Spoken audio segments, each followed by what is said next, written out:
Prelims के लिए तो मेरा फोकस था कि स्टैटिक और करंट अफेयर्स कवर हो जाए।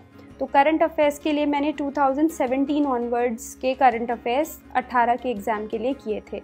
मतलब जनवरी 2017 से लेके जून 18 तक के 18 महीने के मैंने सारे करंट अफेयर्स किए। यूजुअली हम 1 साल के ही करते हैं, बट मैं वो एक एडिशनल एज चाहती थी, तो वो भी मैंने रिवाइज़ किए थे।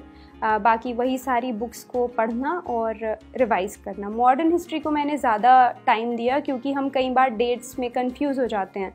उसको मैंने ज़्यादा रिवाइज़ करने पे फोकस रखा। जस्ट एग्ज़ाम से पहले भी मैंने उसको 1 हफ़्ता पहले रिवाइज़ किया था मॉडर्न हिस्ट्री को।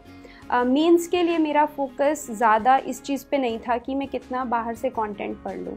एक तो ऑप्शनल सब्जेक्ट पे मैंने पूरा ध्यान दिया।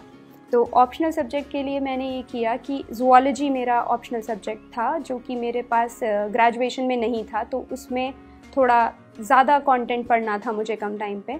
तो मैंने पुराने सारे 5-6 साल के पहले तो क्वेश्चन पेपर्स देखे ज़ूलॉजी के। तो उसमें मैंने एक ट्रेंड देखा कि हर ऑल्टरनेट या फिर 2 साल छोड़ के वही क्वेश्चंस रिपीट हो रहे हैं, या फिर कम से कम उसके आसपास का तो रिपीट हो रहा है, सेम ही टॉपिक में से कोई क्वेश्चन पूछा जा रहा है। तो मैंने जो भी पिछले साल क्वेश्चन पूछे गए थे उनको तो मैंने एलिमिनेट कर दिया कि इन पे मैं ज़्यादा टाइम नहीं दूंगी। फिर मैंने मेन यूनिट्स में से जिनमें से क्वेश्चन आने की प्रोबेबिलिटी ज़्यादा थी इस बार, उन पे फोकस किया। हर 15 दिन में मैं जो पढ़ रही थी उसको मैं रिवाइज़ कर रही थी। और बाकी जीएस के लिए मैंने छोटे छोटे नोट्स बना लिए थे। जैसे कोई भी इम्पॉर्टेंट बिल आता था या कोई न्यू टेक्नोलॉजी थी, जैसे जीन एडिटिंग या आर्टिफिशियल इंटेलिजेंस, उसके सारे प्रोज कॉन्स, कुछ एग्जाम्पल्स जो मैं कोट कर सकूं, उनके लिए मैंने छोटे छोटे नोट्स बनाए थे। और उस कॉपी को मैंने 7-8 बार तो मिनिमम रिवाइज़ किया होगा। हर 10 दिन के बाद मैं उसको पूरा पढ़ती थी, चाहे 1 बार या 2 बार, ताकि मुझे वहाँ पे आंसर में लिखते टाइम याद आ जाए। तो rather than focusing on learning more, I was focusing on revising more. Interview के लिए मैंने अपना डैफ उठाया, उसके जितने भी मुझे कीवर्ड्स लगे, चाहे वो मेरा नाम का मीनिंग हो या मेरा होम टाउन हो, मेरी जॉब हो, और जैसे मैंने बोला बिग 4 में हूँ तो ऑडिटिंग हो, और ये सब चीज़ों पे मैंने कीवर्ड्स उठाए और जो क्वेश्चन मेरे दिमाग में आ सकते थे वो सब मैंने लिख लिए। इसके लिए मैंने और लोगों का भी पर्सपेक्टिव लिया। 3-4 और लोगों से भी मैंने डिस्कस किया कि तुम्हारे दिमाग में क्या पोटेंशियल क्वेश्चंस आ रहे हैं जो मुझसे पूछे जा सकते हैं।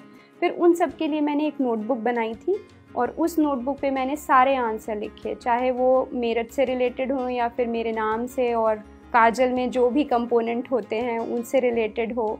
तो वो सब मैंने लिखे, उनको मैंने 2-3 बार पढ़ा, ताकि एकदम से ऐसा कोई क्वेश्चन मेरे डैफ वाला ना हो जो कि मेरे को नर्वस कर दे। अल्टीमेट मेरा मोटिव ये था कि मैं वहाँ पे नर्वस ना हूँ इंटरव्यू में। आंसर तो ज़रूरी नहीं है हमें सारे आएंगे, कुछ ना कुछ आंसर तो स्किप करने ही पड़ेंगे। फाइनल इंटरव्यू भी मैंने 3 आंसर नहीं दिए थे, मेरे को बोलना पड़ा I am sorry I don't know. लेकिन अल्टीमेटली था कि मैं वहाँ पे काम थी, बिल्कुल कंपोज थी, क्योंकि वो चीज़ें मैंने मल्टीपल टाइम्स पढ़ ली थी। अपना बैठ के ये अपने आप मैंने थोड़ा एक बार चिंतन भी किया था कि मैं क्यों बनना चाहती हूँ आईएएस, और ये सवाल मुझसे 3 बार पूछा गया था। और इंटरव्यू में मेरे बहुत अच्छे मार्क्स आए हैं, 201 नंबर आए हैं मेरे, अभी कल ही मार्कशीट आई है। तो ये सब किया और पूरा टाइम मैंने मीनवाइल न्यूज़पेपर्स पढ़े और अपना ओपिनियन बनाने की कोशिश की, जो भी अहम मुद्दे उस समय चल रहे थे उस पर, ताकि मेरा कुछ एक फेयर पॉइंट ऑफ व्यू हो जिसको मैं सामने वाले को बता सकूँ। ऐसे के लिए शुरुआत में मैंने उतनी मेहनत नहीं की थी। मुझे लगा था कि जैसे मैं और आंसर्स लिख रही हूँ तो उन्हीं आंसर्स की तरह ही मैं ऐसे भी लिख दूँगी, कंटेंट थोड़ा ज़्यादा लिख दूँगी। सबसे पहला जो ऐसे मैंने लिखा तो वो मैंने जो मेरे टेस्ट सीरीज़ के मेंटोर थे आसिफ सर फोरम आईएएस में, उनसे चेक कराने के लिए भेजा।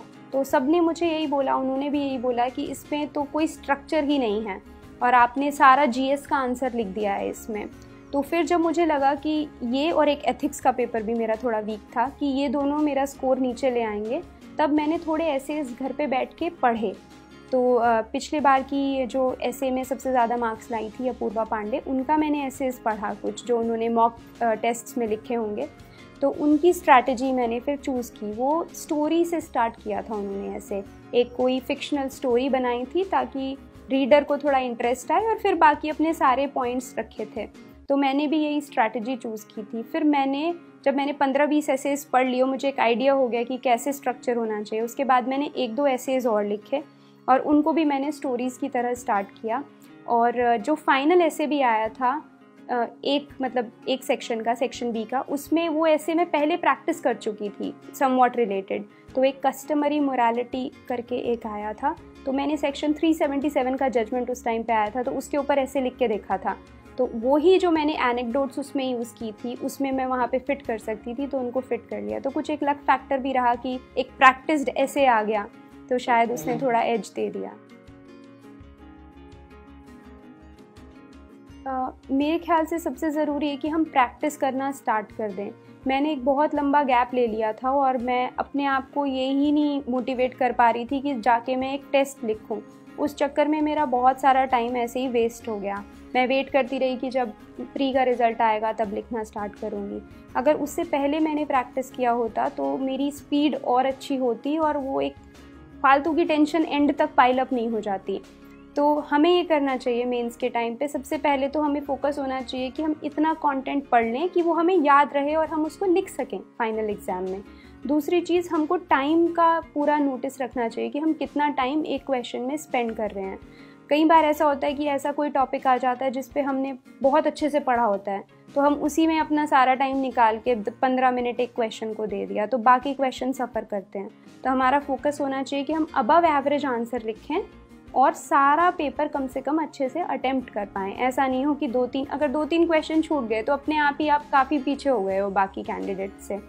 और फिर आप ये भी करना चाहिए कि आप अपना थोड़ा फ्लो पे ध्यान दें कि आप जिस तरह से लिख रहे हैं आप पूरा पेपर 3 घंटे में विद इन वर्ड लिमिट पूरा कर पाएंगे कि नहीं।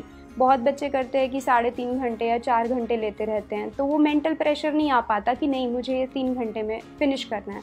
तो थोड़ा अपने आप को फोकस रखें कि 3 घंटे में ही मुझे पेपर फिनिश करना है, चाहे वो 10 क्वेश्चन फिनिश हो, चाहे मैं पूरा 20 क्वेश्चन फिनिश कर सकूं। तो ये प्रैक्टिस थोड़ा पहले से ही कर दी जाए अगर प्री से पहले तो बहुत अच्छा है, अदरवाइज़ प्री लिखते ही तो एटलीस्ट कर देनी चाहिए मेरे ख्याल से स्टार्ट।